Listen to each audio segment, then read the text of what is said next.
It was King Solomon who said, "To everything there is a season, and a time to every purpose under heaven."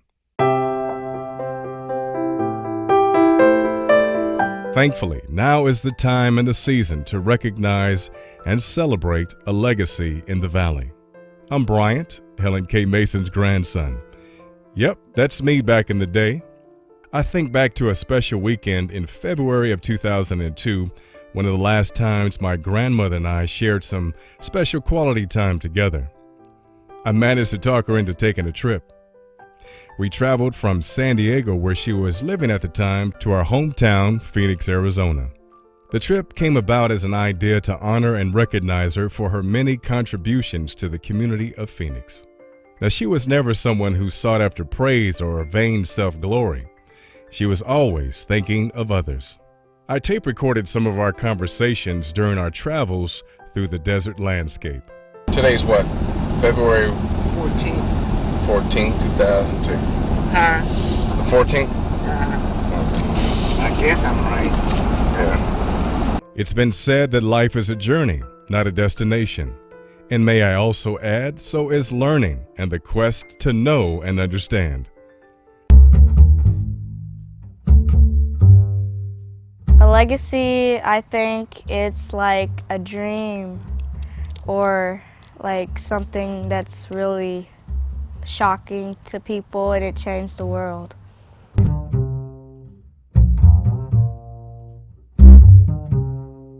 I think a legacy is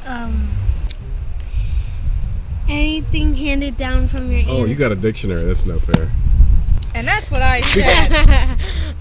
You gotta speak from your heart.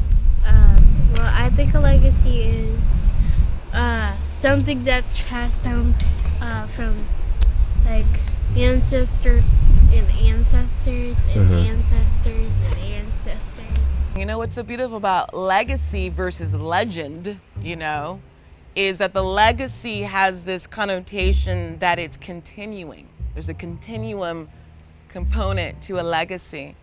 And so it's something that lives on. If there's any legacy that any black person left here in Phoenix, Helen Mason is that one that left a legacy that will never be forgotten.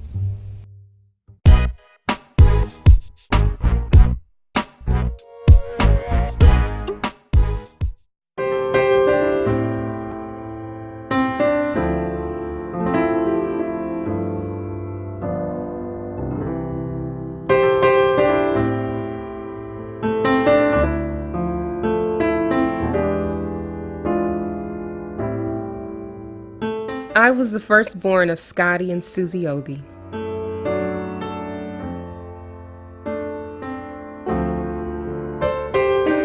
I was a baby when my dad bought our home at 810 South Montezuma Avenue in Phoenix, Arizona. Mom said she was 17 when I was born.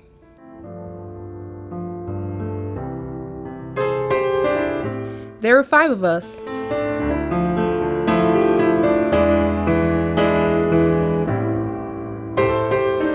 Helen? Yeah.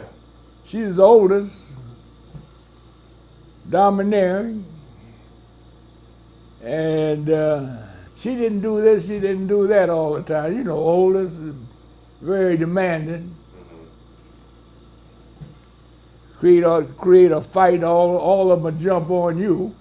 Oh, yeah. Till you got large enough and start kicking them in the butts and taking names, and they left you alone. Helen was always bringing some of the neighbor kids home with her. If she wasn't doing their hair or something, she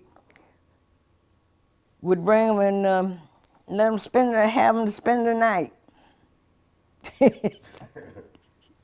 She was a busybody. I was a happy child, loved my mom and dad, and I thought that my mom was a beautiful lady who had a beautiful voice.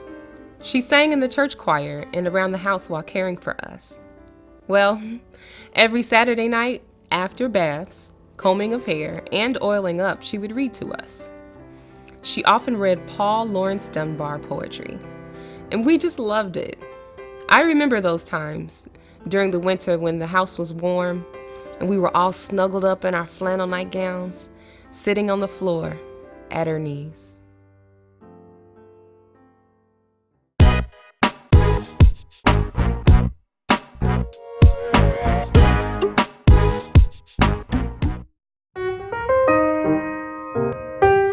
What was the name of the high school you went to? Phoenix Union Colored High School. Phoenix Union Colored High School. Phoenix Union Colored High School. Now, we must not forget that. What was that like? It was across the track, and it was all black. The white high school was Phoenix Union. The black high school was Phoenix Colored High School.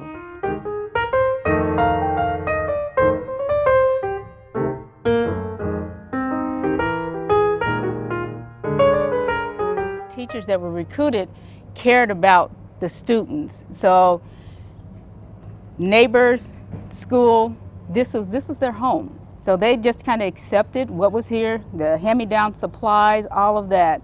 You came to learn and get an education. Well, you had all black teachers. Most of them come from Tuskegee and Howard. Very nice teachers too. Good teachers. Some of them you better learn.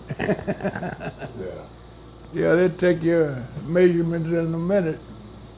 What is that? Corporal punishment there wasn't no law against it.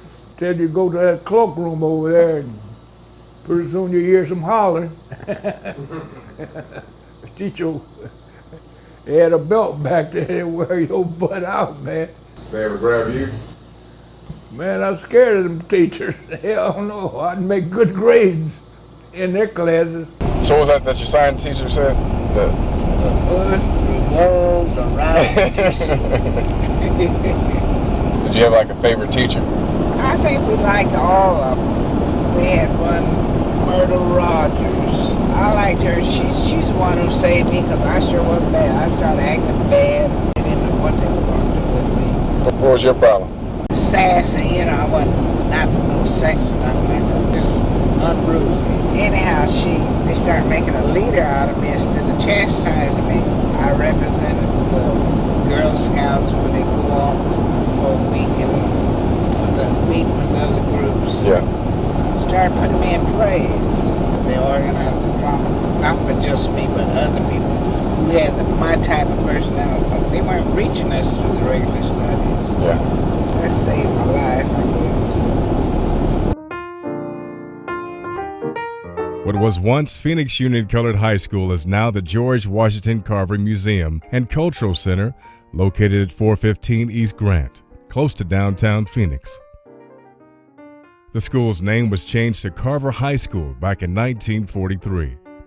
As you walk through the building, you can imagine, if these walls could talk, what would they tell us?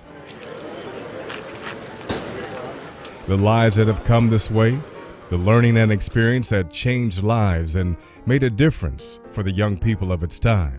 It is still a lasting historic symbol of what once was, yet the lessons learned continue.